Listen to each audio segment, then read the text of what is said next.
Boa tarde, pessoal. Vamos dar início a mais uma aula de História. Hoje trataremos sobre a Revolução Francesa de 1789. Esse fato aqui ele é tão importante que ele marca a passagem da Idade Moderna para a Idade Contemporânea. Considerado um dos marcos da história, alterou profundamente a base do poder político e social da França, sob o lema Liberdade, Igualdade e Fraternidade. Então isso aqui já fazendo uma pequena introdução, a Revolução Francesa é um movimento que vai lutar contra o antigo regime, que era a monarquia absolutista que existia na França, e vai lutar também contra a Igreja Católica, que era quem mandava em várias situações. Então, essa Revolução Francesa vai ser principalmente contra esses dois, tá certo? E inspirado no Iluminismo, que já estudamos na aula anterior. Como era a França nesse período? A França pré-revolucionária. Forma de governo era monarquia absolutista. Ou seja, na Inglaterra era monarquia parlamentar. Aqui na França era uma monarquia absolutista. Quem mandava, quem decidia tudo era o rei. O que mais? A estrutura social era profundamente desigual, excluindo a maioria da população. Então tinham poucos privilegiados. A maioria viviam em situação difícil. A sociedade era estamental, rigidamente divididas em ordens ou classes. Vamos ver isso aqui. Temos aqui como era a sociedade francesa. Era assim, o primeiro estado era o clero, segundo estado a nobreza e o terceiro estado era a burguesia, camponeses e sans-culottes.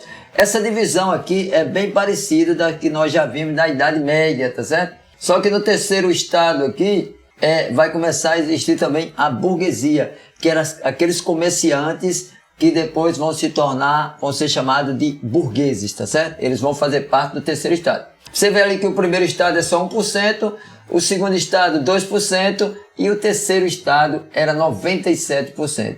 Você pegava esse primeiro e segundo estado, ele não pagava imposto. Só quem pagava imposto era o pessoal do terceiro estado. Esse pessoal do terceiro estado representava a maior parte da população e arcava com o pagamento de todos os impostos. Nesse terceiro estado tinha o que chamou-se de sans-culottes. É um nome francês, você pode afrancesar, mas vamos chamar de sans-culottes.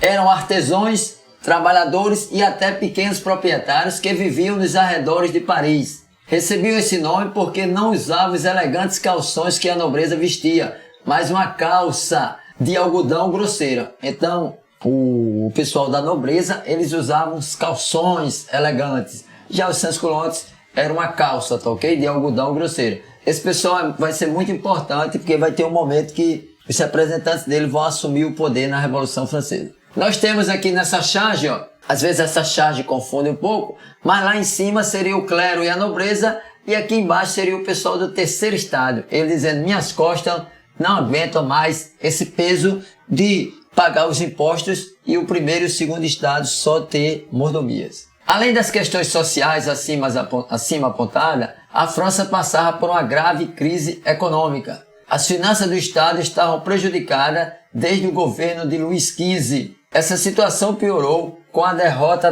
na Guerra dos 7 Anos contra a Inglaterra. Além disso, ao longo da década de 1780, o país foi castigado com más colheitas provocadas por problemas climáticos. Então, quando existe uma revolução em determinado local, vai ter uma série de fatores que vai culminar com essa revolução, tá ok? Esse aqui são alguns deles. Então, vai juntar aqui a situação de exploração do terceiro estado, com a grave crise econômica, com as ideias iluministas, isso tudo vai juntar essas três situações e outras e vamos chegar à Revolução Francesa. Então, como se deu esse processo revolucionário? Então, temos aqui, abril de 1789.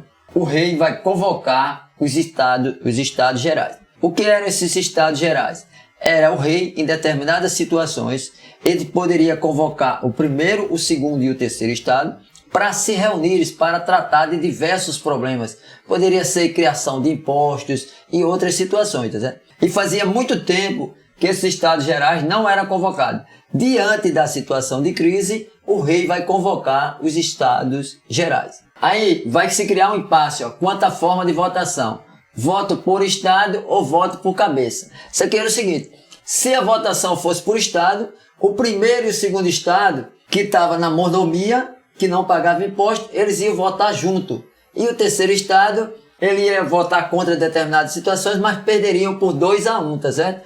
Então, o pessoal do terceiro, o clero e a nobreza, queria que a votação fosse por estado.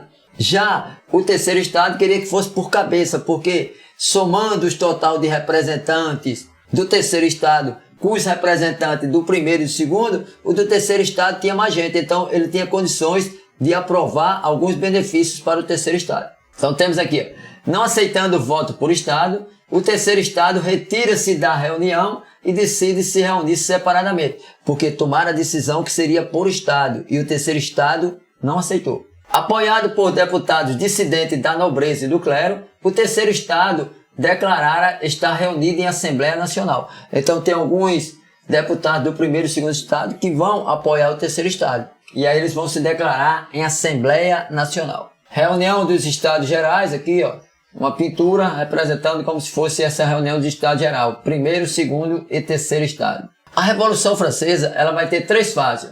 A primeira fase da Assembleia Nacional Constituinte. Nesta fase foi fundada uma monarquia parlamentar, é feita uma constituição na França.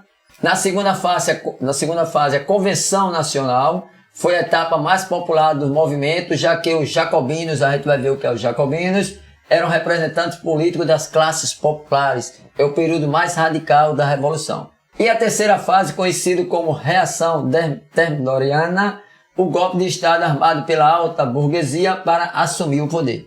Vamos ver cada uma dessas fases. Antes de começar nas fases, ó, nós temos aqui, ó, 14 de julho de 1789. Essa aqui é a data mais importante da história da França. É chamada da Queda da Bastilha. Vamos ver o que foi isso aqui, ó.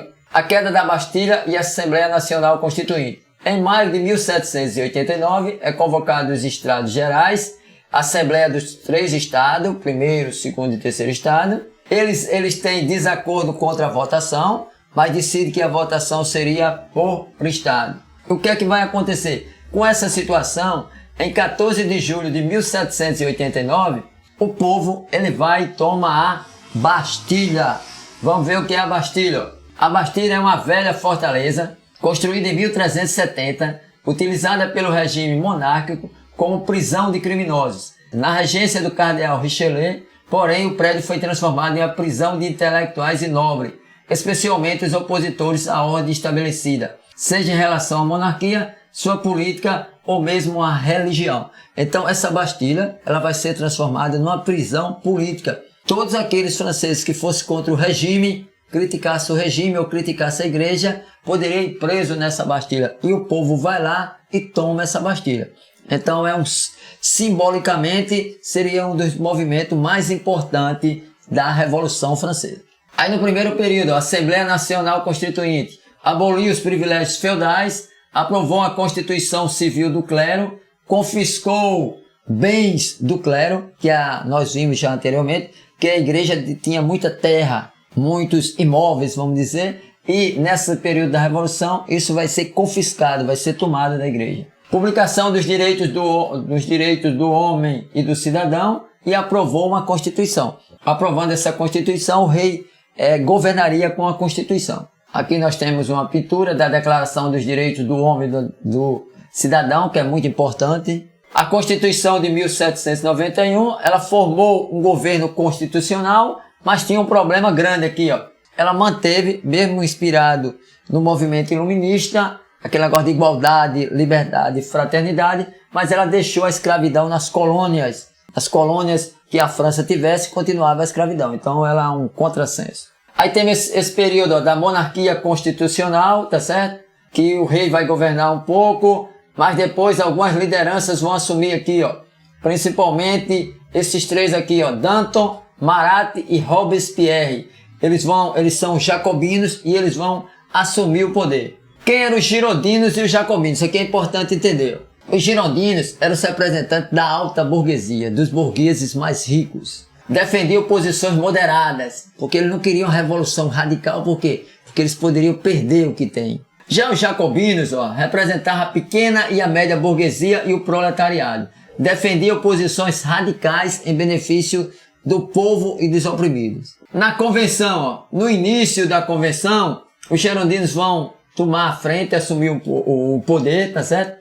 Mas depois vai ter o julgamento de Luís XVI e ele vai ser condenado à guilhotina. O rei vai morrer guilhotinado, assim como sua esposa vai ser guilhotinada depois. Com a ameaça de invasão de estrangeiros e agravamento da crise econômica, faz com que os jacobinos obtivessem o apoio dos sans-culottes e chegassem ao poder em 1793. O rei, ó, em janeiro de 1793, o rei Luís XVI vai ser guilhotinado e sua esposa pouco tempo depois. Cabeça do rei ali na representação. Regime do terror. Nesse período aqui, Robespierre, que é representante dos jacobinos, vai assumir o poder na França e comanda um governo revolucionário. Tá certo? Para manter-se no poder, Robespierre ele vai exterminar, vai mandar guilhotinar todos que fossem contra o seu governo, que criticassem seu governo. Então milhares de franceses morreram. No final aqui, Robespierre, pressionado pela população, pôs em prática a redistribuição parcial de propriedade em leis de amparo social. Ele vai dar os benefícios ao povo. Esse período aqui da Revolução Francesa é o mais radical, mas vamos dizer, é o período que o povo foi mais beneficiado. Aqui nós temos Danton e Marat, que eram representantes dos jacobinos. E aqui Robespierre é que vai assumir o período, nesse período do terror, ele vai assumir o governo, tá certo? Mandou matar muita gente, mas terminou guilhotinado. A guilhotina, ó, só para o pessoal entender, isso aqui seria uma pintura, um desenho, uma gravura da guilhotina. Foi muito utilizado naquele período. Até 1970 ainda era utilizado na França, certo? Não tenho certeza se matava muita gente, mas ainda poderia ser utilizado. Tá aqui, ó, a guilhotina para o pessoal entender. O pessoal era colocado ali a cabeça para matar mais rápido. Outro exemplo aí da guilhotina. E a reação termidoriana. Essa reação vai ser dos girondinos, porque os jacobinos estão no poder e eles estão radicalizando, muita gente sendo guilhotinado, e os girondinos, que era a burguesia mais alta, eles ficaram com medo da situação. Aí o que é que eles vão fazer? Eles vão tirar os jacobinos do poder, vão guilhotinar Robespierre e vão fazer uma nova Constituição em 1795, tá certo? E vai ser mantida a República, porque depois da monarquia foi criada na França a República nesse período. A noite 9 do Thermidor, esse Thermidor refere-se a um calendário que foi criado pelos revolucionários desse período. Então os meses deixaram de chamar janeiro, fevereiro e foram chamados por outro nome.